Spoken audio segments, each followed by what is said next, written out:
আসসালামু আলাইকুম ওয়া রাহমাতুল্লাহি ওয়া বারাকাতুহ।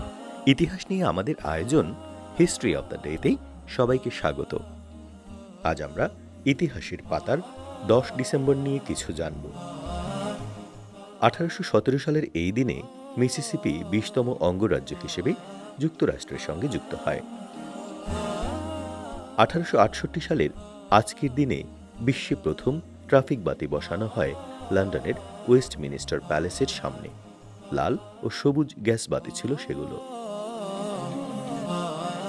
1948 সালের আজকের এই দিনে জাতিসংঘের সাধারণ পরিষদ বিশ্ব মানবাধিকার ঘোষণা দেয় এবং মানুষের ব্যক্তিগত ও সামাজিক অধিকারের বিষয়টি অনুমোদন করে।